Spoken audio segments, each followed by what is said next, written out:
Kemarin kami melihat ada salah satu pertanyaan yang mendarat pada video kami sebelumnya, dan pertanyaan pertama adalah tentang kematian pada ayam.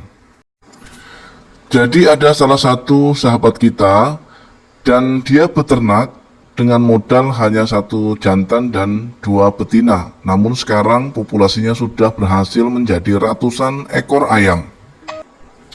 Namun dengan semakin banyaknya ayam yang berada di kandangnya, ternyata seringkali masuk wabah penyakit. Akhirnya satu kandang ludes dan hanya tersisa beberapa ekor saja. Kemudian untuk pertanyaan kedua, yaitu tentang ayam yang macet atau berhenti bertelur. Nah, cara mensiasatinya bagaimana?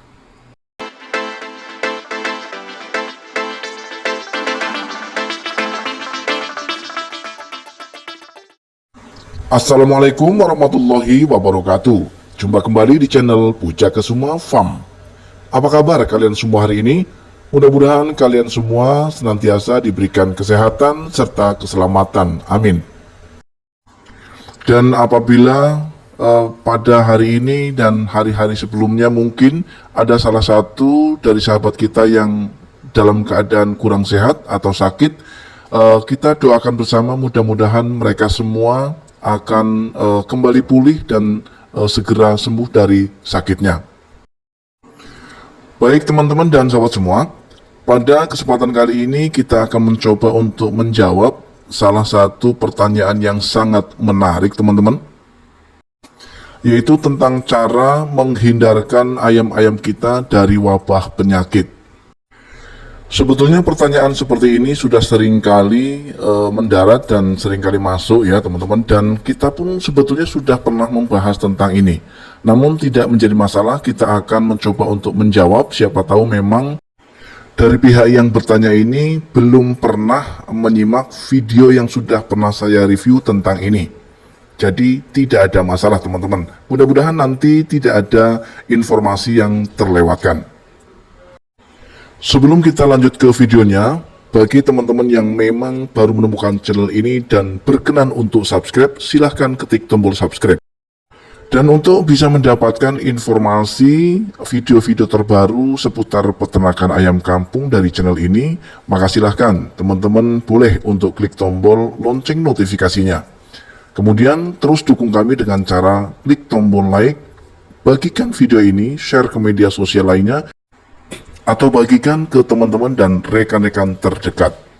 Kita mulai. Pada awalnya, memulai ternak ayam kampung ini berawal dari 1 pejantan dan 2 betina, dan akhirnya berhasil hingga ratusan ekor. Namun ketika populasinya semakin bertambah menjadi ratusan ekor, justru malah ayamnya banyak yang mati.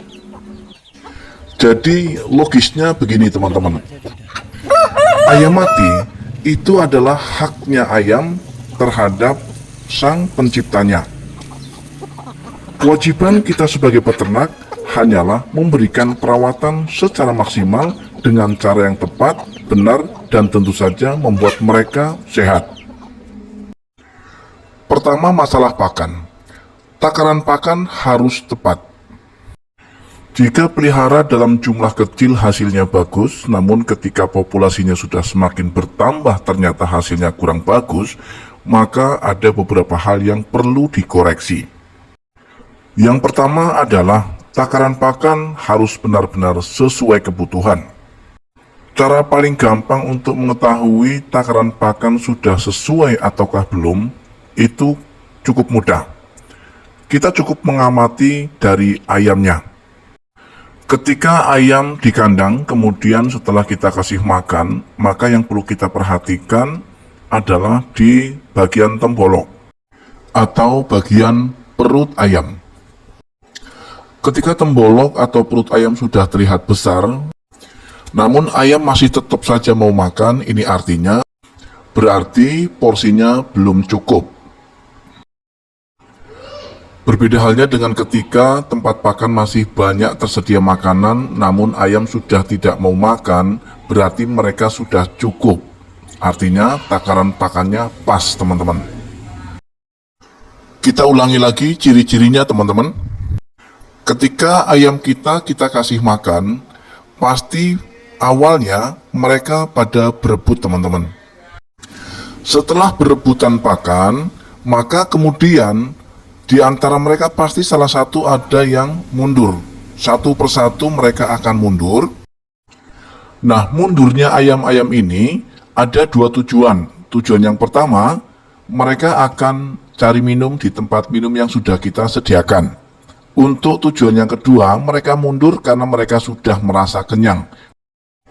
Ini bisa diartikan bahwa takaran pakannya sudah pas. Itu tadi poin yang pertama, masalah takaran pakan. Kemudian kita akan masuk ke poin yang kedua. Ini juga sangat penting teman-teman, yaitu tentang ukuran kandang yang harus ideal teman-teman. Jadi ruang untuk bergerak ayam ini harus cukup. Karena jika ayam sampai stres, maka mereka pasti akan saling mematuk kawan. Sedangkan ciri-ciri ayam yang stres atau salah satu faktor yang membuat ayam itu stres, salah satunya adalah karena faktor tempat atau kandang yang tidak ideal, terlalu sempit. Sedangkan untuk faktor yang kedua, kenapa ayam bisa stres adalah dari faktor tidak ada sirkulasi udara yang cukup bagus di kandang, yang mungkin disebabkan karena kandang itu terlalu rapat, artinya tidak ada ventilasi. Dan jika hal ini kemudian dibiarkan, maka akan berpotensi ayam itu menjadi sakit. Setelah mereka sakit, maka akan berpotensi lebih buruk lagi, yaitu menghadapi kematian. Sedangkan untuk faktor kenapa ayam bisa stres untuk yang berikutnya adalah karena mereka kurang vitamin C. Sumber vitamin C paling bagus adalah dari rerumputan, itu yang paling mudah. Kemudian ada buah-buahan. Jadi sebaiknya jika teman-teman meracik pakan, kemudian ada kulit buah yang tersisa di rumah misalnya, silakan manfaatkan untuk kita campurkan pada racikan pakan yang kita buat, supaya nanti ayam-ayam kita tercukupi kebutuhan vitamin C-nya.